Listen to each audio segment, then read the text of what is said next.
Manasseh was 12 years old when he began to reign, and he reigned 50 and 5 years in Jerusalem. And he did that which was evil in the sight of Yahweh, after the disgusting behaviors of the nations, whom Yahweh cast out before the sons of Israel. For he built again the high places which Hezekiah his father had broken down, and he reared up altars for the Baalim, and made Asheroth, and worshipped all the host of heaven, and served them. And he built altars in the house of Yahweh, of which Yahweh said, In Jerusalem will my name be forever.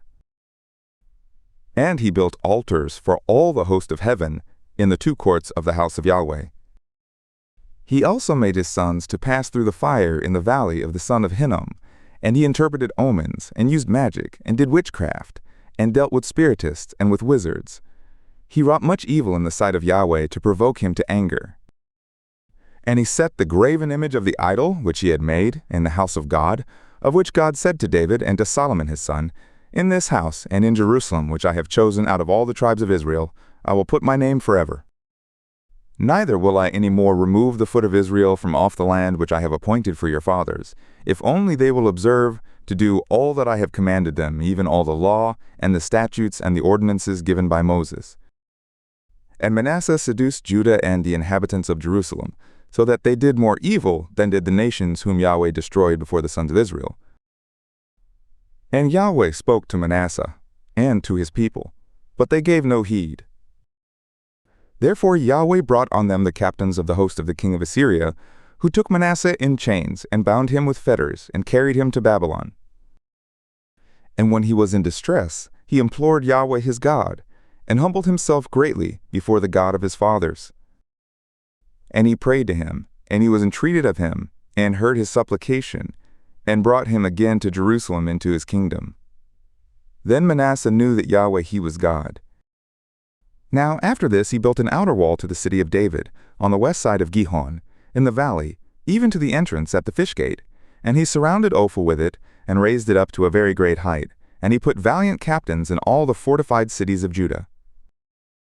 And he took away the foreign gods, and the idol out of the house of Yahweh, and all the altars that he had built in the mount of the house of Yahweh, and in Jerusalem, and cast them out of the city.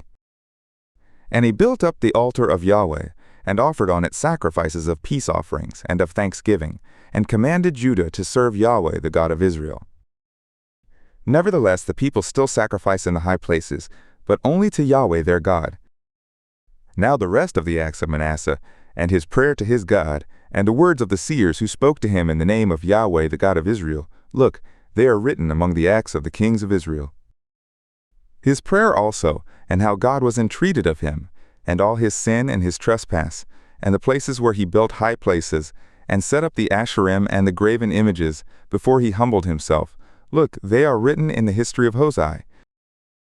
So Manasseh slept with his fathers, and they buried him in his own house, and Amon his son reigned in his stead.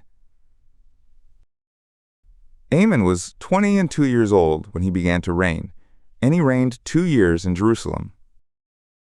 And he did that which was evil in the sight of Yahweh, as did Manasseh his father, and Amon sacrificed to all the graven images which Manasseh his father had made, and served them. And he didn't humble himself before Yahweh, as Manasseh his father had humbled himself. But this same Amon trespassed more and more. And his slaves conspired against him, and put him to death in his own house. But the people of the land slew all those who had conspired against King Amon, and the people of the land made Josiah his son king in his stead.